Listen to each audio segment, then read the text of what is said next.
revisão de história do 8º ano. Revisão do livro Unidade 1, capítulo 1 ao capítulo 5. Então, vamos iniciar com o capítulo 1, Revoluções na Inglaterra. A formação do absolutismo inglês. Então, inicialmente, o rei não tinha o poder absoluto na Inglaterra, tá? Como é que era a Inglaterra nesse momento? A Inglaterra, então, era dividida clero, nobreza e o restante da população. Quem que era esse restante da população que formava a base da pirâmide? Eram os burgueses, os artesãos, os camponeses e os servos. Nesse momento, a Inglaterra dependia fortemente da agricultura. O comércio ele vinha em segundo lugar, tá? E aí, então, como que nós chegamos no absolutismo? O absolutismo foi a maneira, foi uma forma como os reis começaram a ter maiores poderes para interferir na economia. Como que os reis conseguiram obter tanto poder? Foi com o apoio do parlamento, tá? Com o apoio do parlamento, pouco a pouco eles foram concentrando os poderes em suas mãos, tá? E aí, então, nesse momento, também entra com o apoio do parlamento. Então, com o apoio do parlamento, os reis concentram cada vez mais o poder, a nobreza enfraquece, tá? E a burguesia comercial se fortalece devido ao mercantilismo, né? Que são as práticas econômicas, onde o rei interfere na economia, dizendo onde a burguesia deve interferir, tá? Um conjunto que era adotado, bem comum na época, no século XVI ao século XVIII, tá? Que queria fortalecer o poder do Estado com letra maiúscula, Estado, a administração, tá? Esse período, então, vai ocorrer o colonialismo, a Inglaterra vai obter as 13 colônias, tá? E aí, então, nós temos um período marcado pelos cercamentos, tá? Nós temos, então, a administração da Rainha Elizabeth, tá? A Rainha Elizabeth I. No fim do reinado dela, ele vai sofrer uma crise devido à política que ela adotou dos cercamentos. O que acontecia? Os pequenos proprietários, eles tinham as áreas de terras rurais, a rainha sabia que a maioria, que as pessoas não tinham documentação, então ela começou a exigir documentação, documento de posse. Caso não tivesse o documento de posse, passariam para a rainha, para o reino, essas terras. E a maioria da população não tinha. Então, essas terras foram vendidas, foram para o reino, e o reino vendeu essas terras para a burguesia. E aí a burguesia vai enriquecer, tá? E aí, junto com a nobreza rural, junto com os gentry, tá? Ela vai exigir as limitações e poderes do rei, tá? Então, Elizabeth I, Jaime I, até o período de Carlos I, vão ter algumas crises, e essas crises, elas não vão estar somente ligadas à questão política, porque nós temos nesse momento também a questão religiosa, tá? Nesse momento, os puritanos vão sofrer perseguição por parte da igreja e vão ir para as 13 colônias. Além dessa questão religiosa, nós temos também o fator político. Jaime I e Carlos I irão fechar e abrir o parlamento diversas vezes conforme eram os seus interesses, tá? Isso gera, então, a Revolução Puritana, tá? Por quê? Ao ser convocado o parlamento, né? Carlos I convoca o parlamento, porque no momento aconteceu uma divergência religiosa entre um grupo irlandês que revoltou-se contra o domínio português. E aí, então, o parlamento é convocado e ele se recusa a entregar o exército a Carlos I para reprimir esses rebeldes. E assim, então, começa o conflito entre os apoiadores do parlamento e os apoiadores do rei. E ao final desse processo, as tropas lideradas por Oliver Cromwell, que são conhecidos como cabeças redondas, pois eles usavam perucas, conforme aqui tem uma foto. Deixa eu ver. Não temos nenhuma foto aqui, mas as imagens retratam pessoas usando peruca. Então, é isso que refere-se aos cabeças redondas, tá? Eles vão vencer e prender Carlos I, que será, além de preso, julgado e condenado à guilhotina, tá? E aí, assim, então, quem toma o poder é Cromwell, tá? Ele passa a governar o país e ele vai fazer uma série de mudanças, tá? Ele vai abolir os privilégios da democracia, vai pôr fim ao sistema feudal, aos impostos da nobreza, vai confiscar as terras daqueles que apoiavam o rei, como, por exemplo, a igreja. E aí, então, vai surgir os grupos que vão entrar em atrito, que não aceitam essas ideias, que é os diggers, os escavadores, que defendiam o fim da propriedade privada, e os levers, que defendiam que a democracia se ampliasse, tá?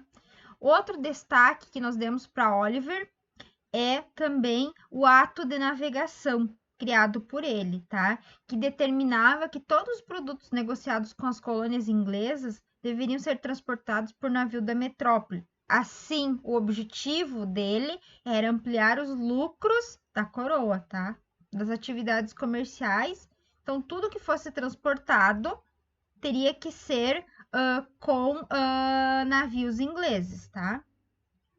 E isso levou a Inglaterra a ter conflitos com a Holanda, porque no momento quem liderava o transporte marítimo era a Holanda que fazia esses transportes. Então a Holanda vai ter que abrir mão e deixar para a Inglaterra transportar.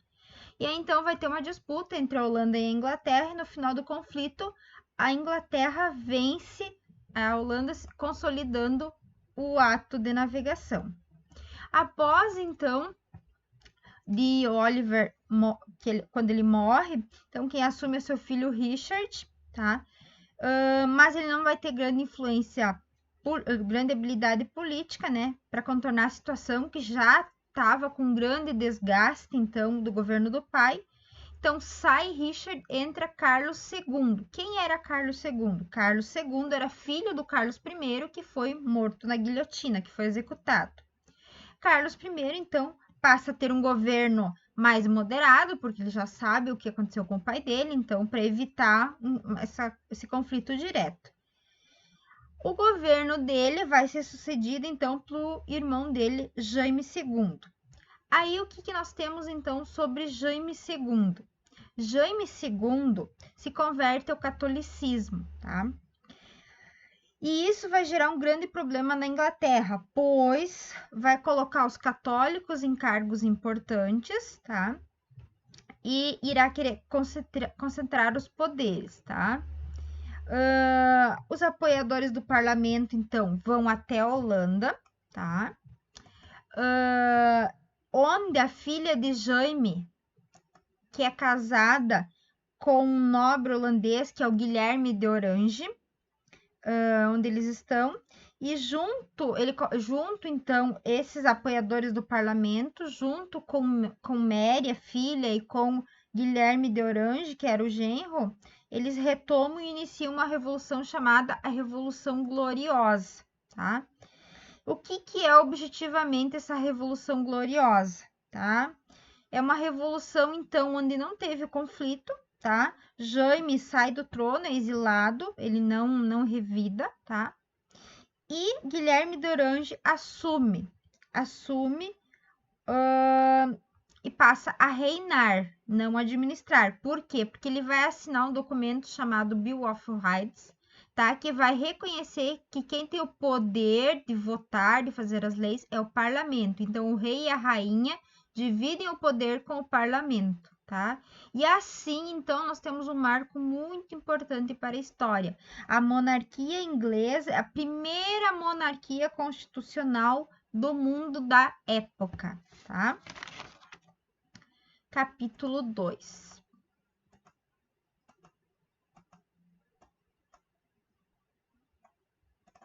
Capítulo 2, a Revolução Industrial. Então, com a Revolução Gloriosa, que nós acabamos de falar sobre o capítulo 1, a Inglaterra se tornou o primeiro país a passar por uma revolução burguesa, tá?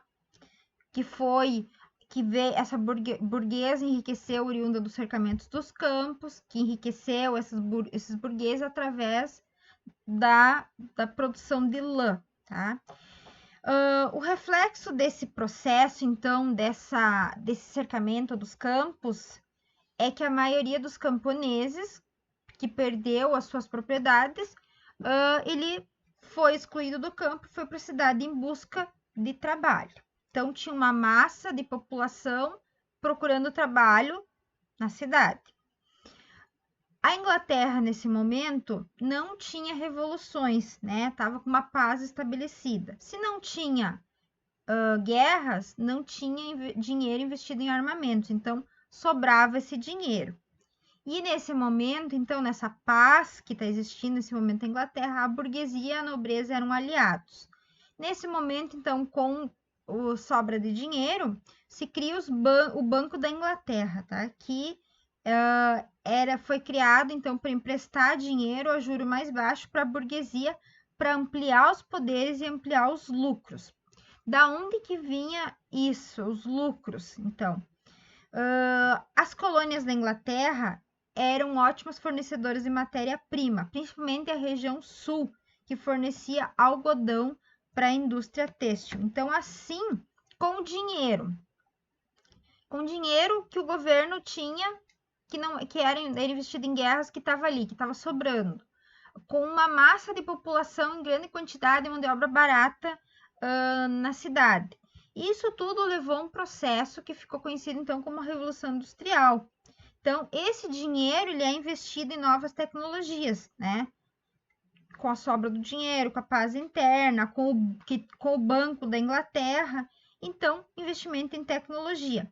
Além disso, que vai colaborar também a descoberta das jazidas de carvão na Inglaterra, né?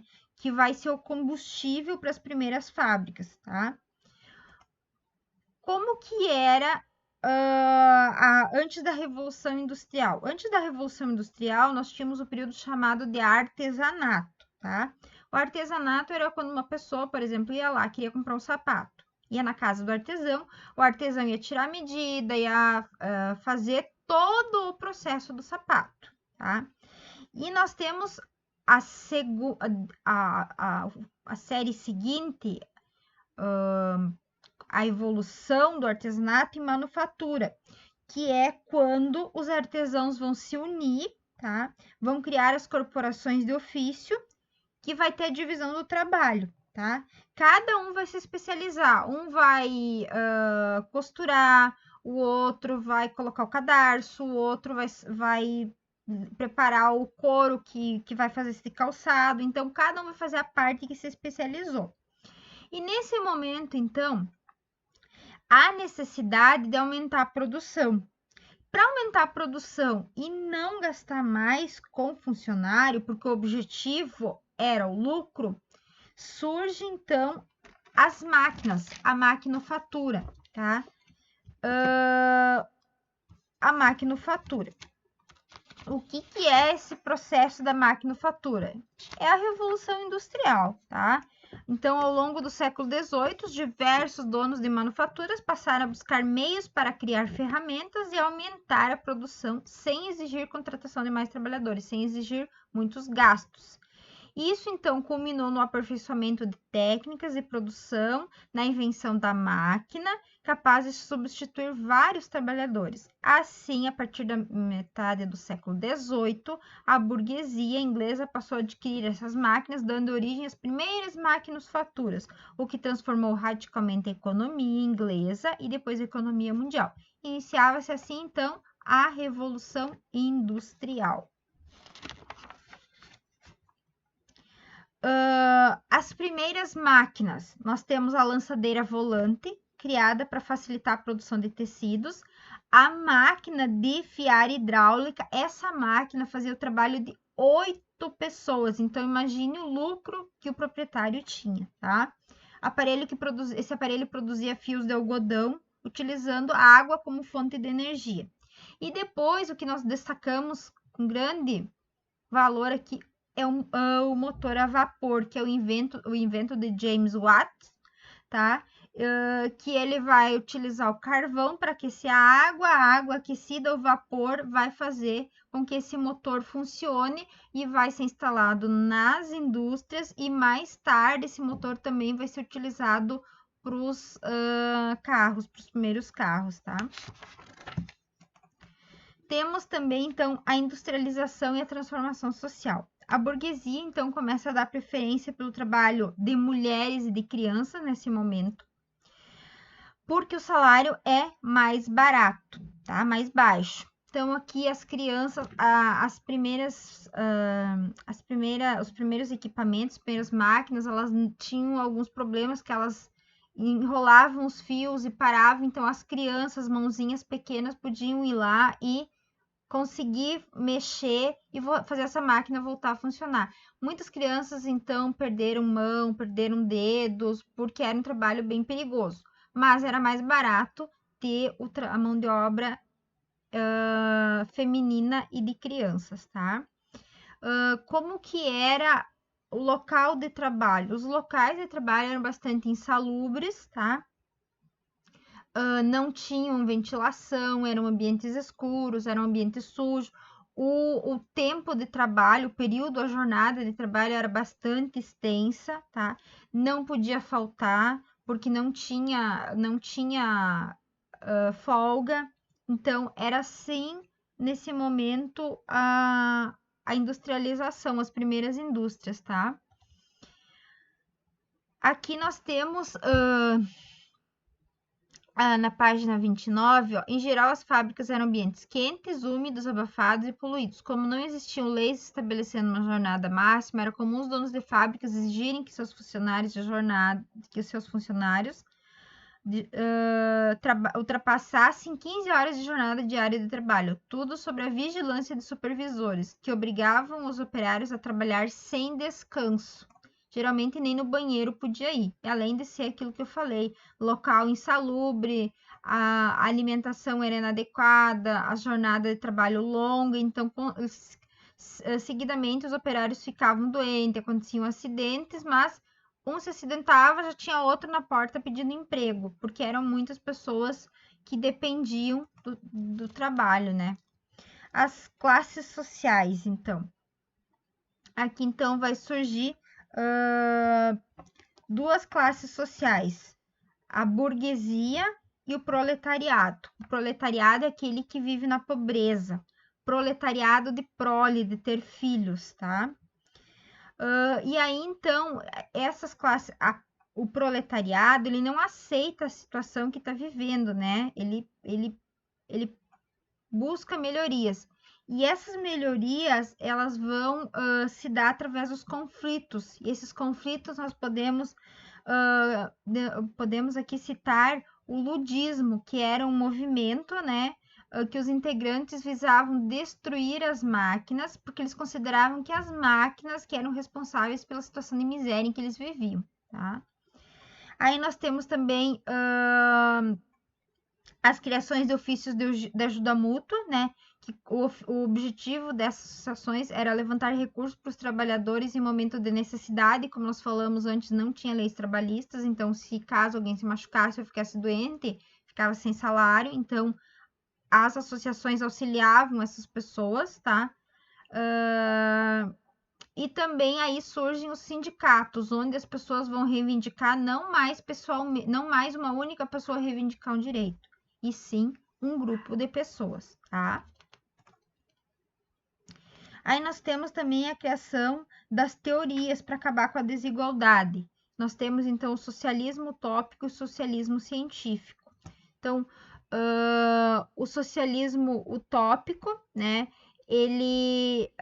Os autores não defendiam formas concretas da criação de sociedades, acreditavam que a mudança aconteceria de forma pacífica, tá? E o socialismo científico, eles defendiam o fim do sistema capitalista e a extinção da sociedade de classe. No lugar dessa sociedade desigual, afirmavam ser possível criar o socialismo, na qual todos viveriam de forma igualitária e sem exploração do trabalho. Tá? Então, essas são as teorias. Vamos para o capítulo 3.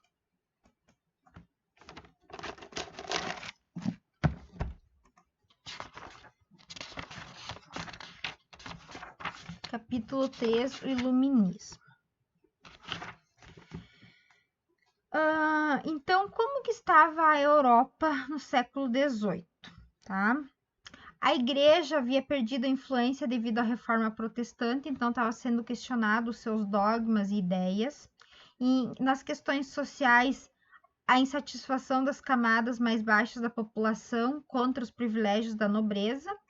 E em relação ao sistema político, o questionamento do absolutismo, tá? A única exceção aqui nesse momento na Europa, há duas exceções, aliás, é a Inglaterra, que nós vimos lá no primeiro capítulo, que devido à Revolução Gloriosa, ela se torna uma monarquia constitucional, então não tem o poder absolutista. E a outra exceção era o Reino dos Países Baixos, a atual Holanda, né, que tinha liberdade religiosa e os direitos políticos da população civil amparados. Então, assim, a Holanda foi refúgio de muitos que sofriam perseguições, inclusive de alguns estudiosos que nós vamos ver agora. Então, aqui nós temos Descartes, que residiu um tempo na Holanda, tá? Que defendia a ideia que para se chegar a uma verdade é necessário passar por um rigoroso processo de investigação. Para ele, todas as ideias deveriam ser questionadas, colocando à prova. Somente aquelas que resistissem às dúvidas poderiam ser tidas como verdadeiras, tá? Então, ele é o considerado pai da filosofia moderna, tá, gente? E para ele, a razão é o ponto de partida de todo o conhecimento. Aí nós temos, então, John Locke, também viveu na Holanda, tá? E ele é considerado um dos criadores do pensamento liberal, e ele trouxe algumas ideias que deveria ser seguida pelos administradores, que o poder político advém do povo, o poder legislativo e executivo não pode ficar nas mesmas mãos, isso foi levado aos dias atuais, é levado aos dias atuais. O poder legislativo deve ser formado por representantes eleitos pelo povo e renovados periodicamente, que é o que nós temos hoje no nosso modelo brasileiro, tá? O poder legislativo seria os vereadores, no caso do município, né? E as decisões do eleitorado do parlamento devem ser tomadas por a maioria e obedecida por todos, mesmo pelo que não concordam com elas, que é o que a gente tem hoje. A maioria vence, né? Independente se você concorda ou não. Como que era, então, o iluminismo na França? Então, o que é o iluminismo? Relembrando, então, uma corrente filosófica, um novo pensamento que vai criticar o antigo regime, que é o poder absoluto do rei, o mercantilismo, o rei dizer onde deve se investir, onde deve se investir em relação ao comércio, e quanto à Igreja Católica também, porque ela tinha a Igreja Católica, ela dava força ao rei, ela tinha muita influência cultural naquele momento. Então, os iluministas são a favor da educação.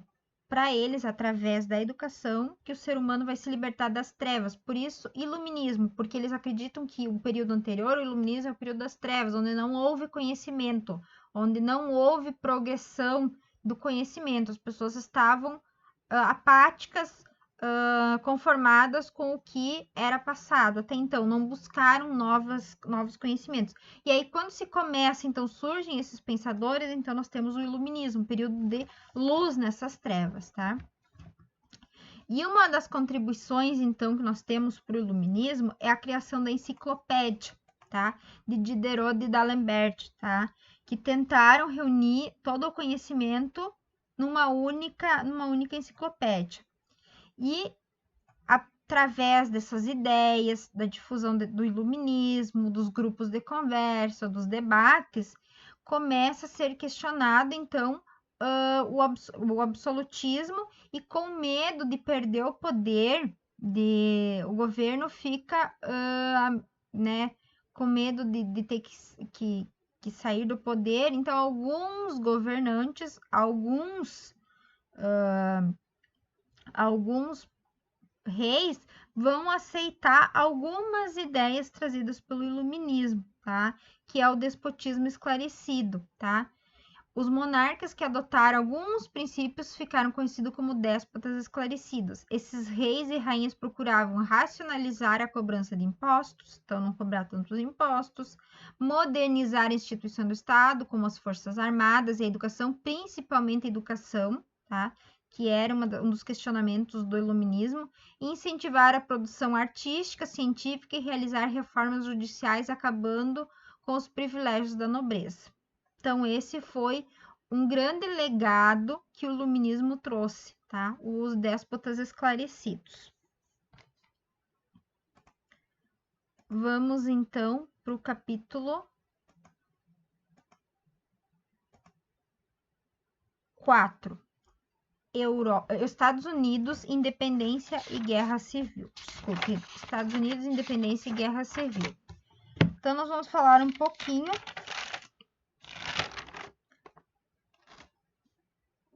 sobre este capítulo, então. Então, primeira coisa, a colonização inglesa na América, tá? A colonização, então, começou no século...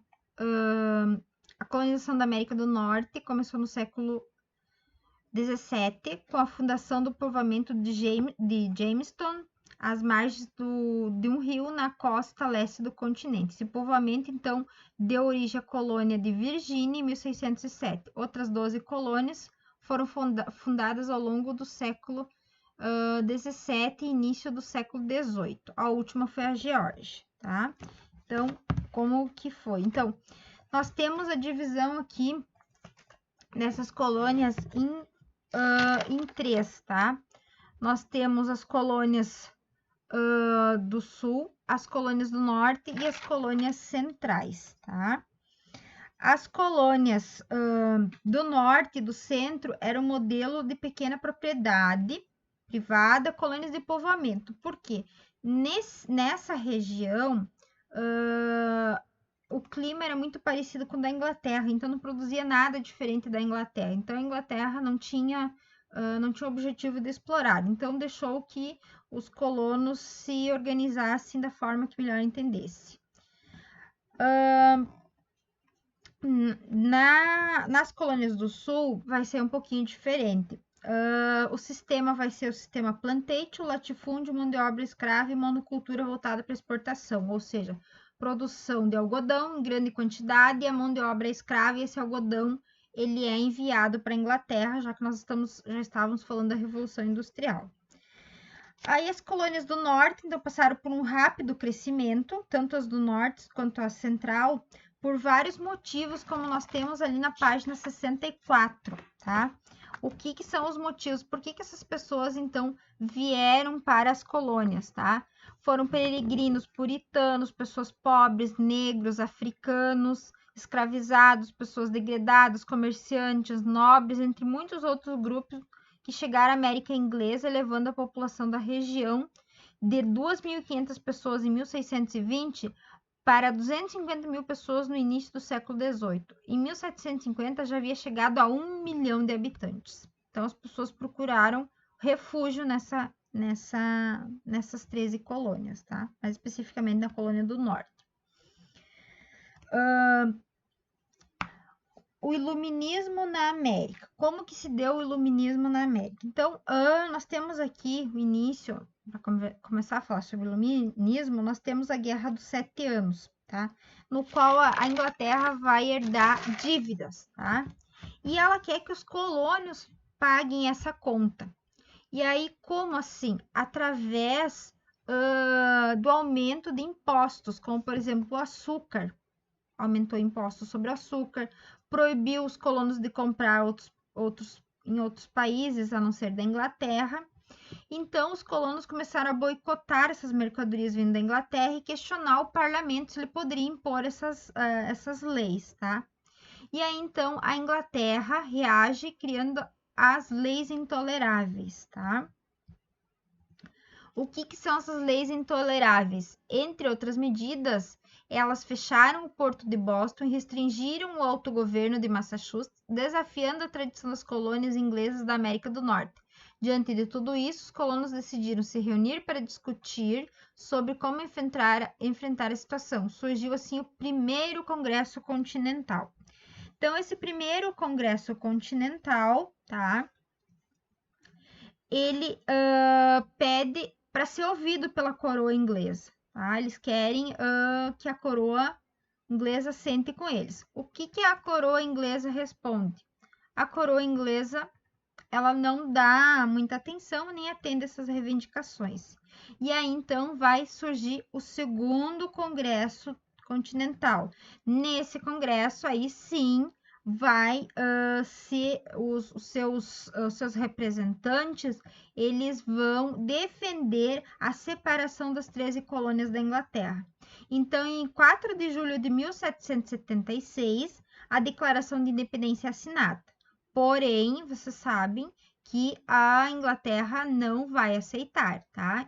Em julho de 1776, os participantes do Congresso assumiram oficialmente a posição separatista e elaboraram uma declaração de independência. Nesse documento, as 13 colônias passaram a se denominar Estados Unidos da América. Como os ingleses se recusaram a reconhecer a independência, teve início uma guerra, tá? Entre os Estados Unidos e a antiga metrópole. Essa guerra, então, ela foi apoiada por muitos países estrangeiros, tá? E ela vai terminar em 1781, com as 13 colônias vencendo.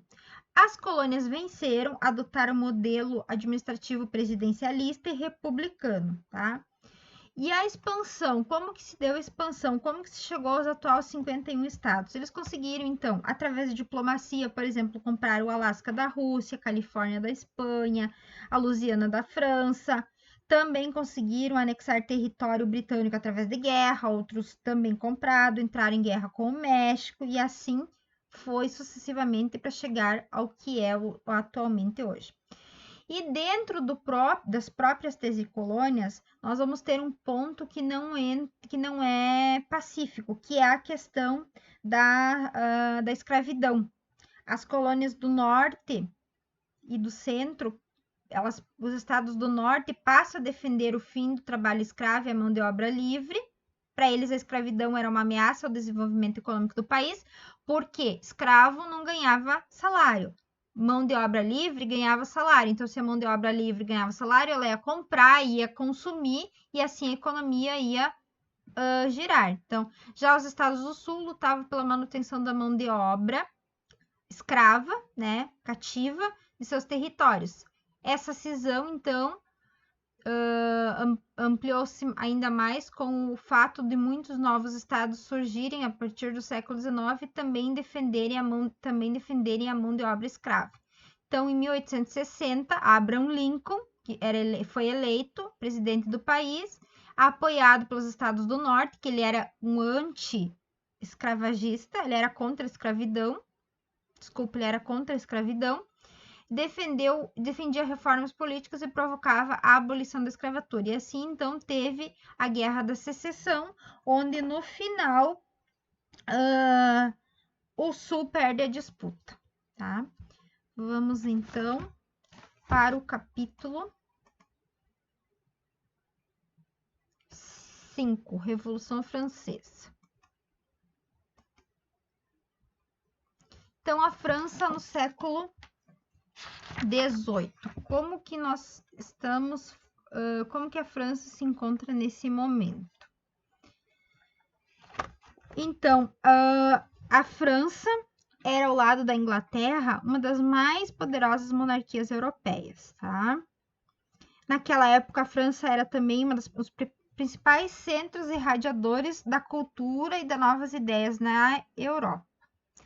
Festas requintadas e peças teatrais de sucesso eram frequentes no país, onde brotavam inúmeros polos de discussões e difusão do pensamento iluminista.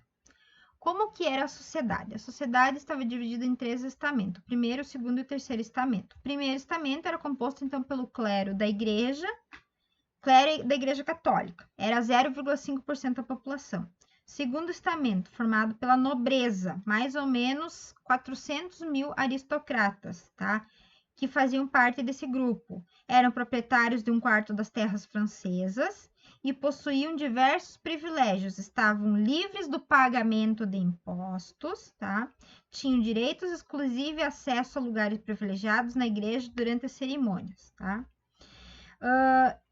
E aqui é bem interessante também que os mais influentes, os nobres mais influentes, viviam com a família real no Palácio de Versalhes, que depois a gente vai ver que é um dos motivos, né, da Revolução Francesa, é esse povo todo vivendo lá no Palácio de Versalhes, né?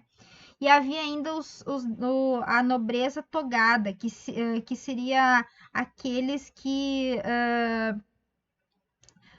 os juízes que usavam toga ou beca em suas audiências, tá? Mas nesse momento aqui era formada por aqueles que conquistavam seus títulos da nobreza comprando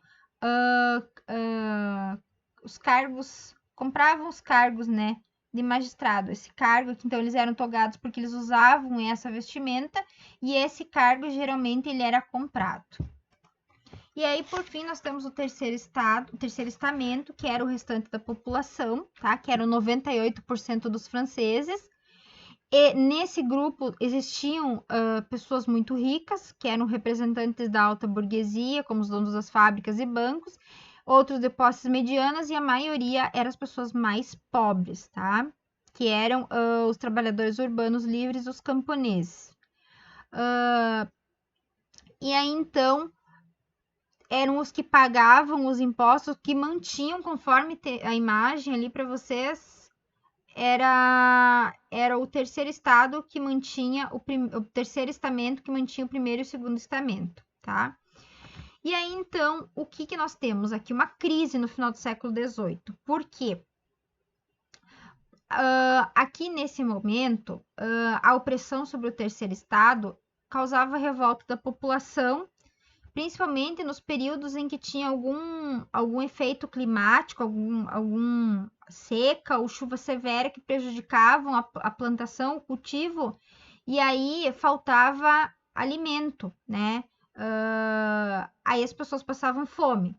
Outro fator também que aumentou, que contribuiu para essa crise, é a interferência da França na guerra em favor da dependência das colônias inglesas na América do Norte. Eles saíram, a França apoiou militarmente e financeiramente os colonos, e, no entanto, esse envolvimento então custou caro aos cofres franceses e eles ficaram com dívida. E essa dívida, quem que teria que pagar? O terceiro estamento, tá? Outro fator é a crise em relação aos custos do Palácio de Versalhes, porque onde ele mantinha uma corte de 5.000 cortesãos e criados, só o luxo da corte consumia 6% de toda a renda do país. Então, ao longo dos anos, o rei, que era o rei Luís XVI, o rei Sol, ele foi alertado sobre os ministros da necessidade, né, de mudanças no país, que ele teria que aplicar taxas, então, sobre o primeiro e o segundo estado, tá? Porém, ele não aceitava as propostas, né? Ele alegava que ele não queria mexer com o sistema do jeito que estava. E aí, então, pouco a pouco, os ministros foram deixando ele, né? Não tentaram argumentar, ele não aceitou, então deixaram pouco a pouco o governo. Sem saída, ele ficou sozinho, a crise se agravou, e aí, então, ele decidiu convocar a Assembleia dos Estados Gerais. Era uma reunião, então, entre os representantes dos 3 estados da sociedade francesa, tá? Que tinha o objetivo, então, de possibilitar ao rei a consulta de seus súditos em momento de necessidade. Nesse caso, ele só convocou as assembleias porque ele teria que tomar uma decisão em relação aos impostos e ele não queria que a culpa recaísse sobre ele. Então, por isso ele chamou a Assembleia dos Estados Gerais, tá? Então, ele chamou, então, a Assembleia dos Estados Gerais, que era uma reunião que tinha os 3 estamentos da sociedade, tá? Tinha o primeiro, o segundo e o terceiro estamento, e o rei, então, ia consultar as decisões, tá? A convocação, então, dessa Assembleia acendeu os ânimos do terceiro estado, que acreditou na possibilidade de mudança. Só que isso não vai acontecer, tá? E isso vai gerar um conflito, então. O modo como era ouvido as Assembleias Gerais não era a forma como o terceiro estado gostaria que fosse, tá? Então, Para os mais pobres, a Assembleia representava uma esperança para o fim da fome e dos altos preços dos produtos da primeira necessidade. Também era visto como uma oportunidade para promover as mudanças jurídicas e legais que coibissem dos abusos senhoriais. A média burguesia, então, desejava, além do fim da crise financeira, a implantação de princípios liberais, que eram defendidos pelos iluministas, e a uma proximidade maior com o centro do poder. E o terceiro estado percebeu que poderia enfrentar dificuldades, porque o rei e os representantes do primeiro e do segundo estado desejavam votações das assembleias fossem por estamento, ou seja, por representante, tá? O clero teria direito a um voto, a nobreza um voto e os plebeus outro voto. Então, o clero e a nobreza teriam os mesmos interesses e ganhariam, tá? O terceiro estado não teria vez. Então, os representantes do terceiro estado não aceitaram essa proposta, pois sabiam que o clero e a nobreza iam ter o mesmo voto, e abandonaram o recinto e passaram a ocupar um salão ao lado. E eles queriam, então, os representantes do terceiro estado, discutir na Assembleia os valores liberais defendidos pelo iluminismo, como anti-absolutismo, igualdade de direito, enfim, várias ideias que eram questionadas na época. Sem força política para se opor ao terceiro estado, o rei então determinou que os representantes do primeiro e segundo estado se juntassem à Assembleia Nacional. Assim, em 9 de julho, a Assembleia Nacional se autodenominou Assembleia Nacional Constituinte, ou seja, cabia a esses parlamentares elaborar uma constituição para a França que deixasse de ser uma monarquia absolutista para se tornar uma monarquia constitucional. Por que isso? Porque o terceiro estado era composto pela maioria da população. Então, com medo de revoltas, ele acata, tá? Então, embora aparentasse aceitar a situação, o rei determinou que os soldados cercassem Paris. Então, temerosos das ações do rei, no dia 14 de julho, um dia bem importante para os parisienses, tá? Os parisienses invadiram Bastilha, que era uma prisão, tá? Uma antiga fortaleza medieval, símbolo do poder absolutismo, absoluto do rei, e era onde tinham os presos e torturados sem que houvesse julgamento. Então, eles tomaram Bastilha, soltaram esses presos, além de que nesse local tinha também bastante pólvora, bastante armamentos, então eles pegaram esses armamentos, tá? Então, a tomada de Bastilha em 1789 tornou-se um símbolo da Revolução Francesa por representar a revolta popular, que era o terceiro estamento, contra o absolutismo e a desmistificação do poder real na França. E aí, então, se dá o início da Revolução Francesa, tá?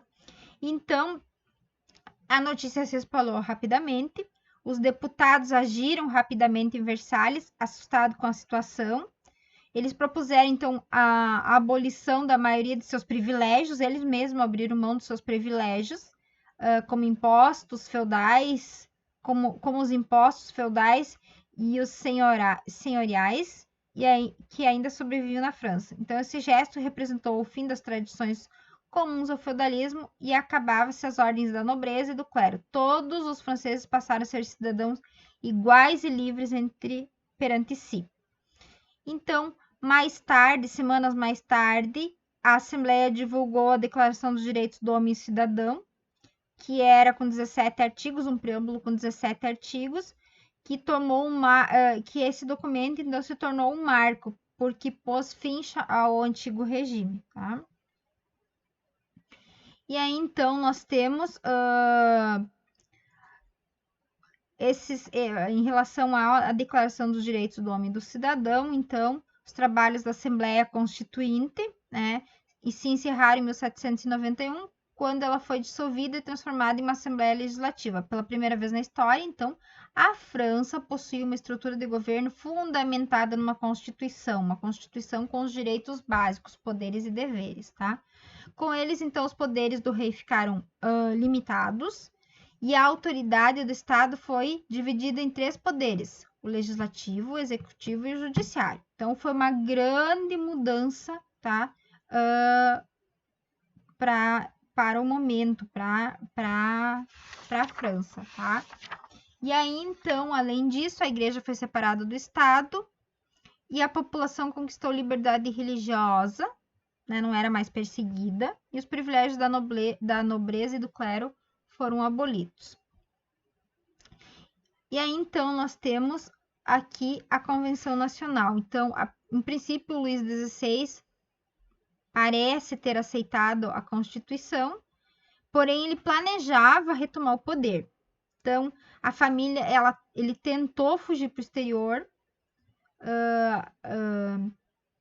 A intenção do rei era obter apoio das monarquias absolutistas vizinhas e reorganizar as forças militares e voltar, então, com esse grupo e tomar o poder. Porém, antes dele conseguir fugir, ele foi descoberto, antes dele cruzar a fronteira. E aí, então, ele foi reconduzido a Paris, onde ele foi preso, tá? Foi encarcerado. E aí os ânimos do país se aciraram, ficaram cada vez mais tumultuados. E em setembro de 1792, a população derrubou o governo, uma nova assembleia chamada de Convenção Nacional foi feita. Então, essa assembleia apresentava divergências. Aí entra o grupo dos jacobinos e girondinos, tá?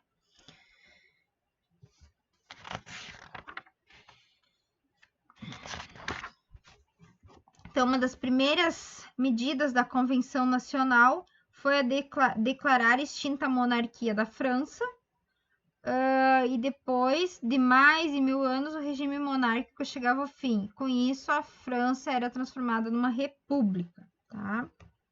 E aí, vencendo a resistência dos girondinos, os jacobinos vão para o... Jacobinos conseguiram que o rei Luís XVI e a Maria Antonieta fossem julgados e condenados à morte na guilhotina.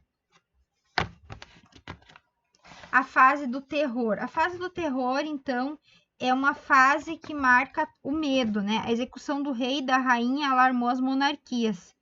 Então, todo mundo tinha medo de passar por essa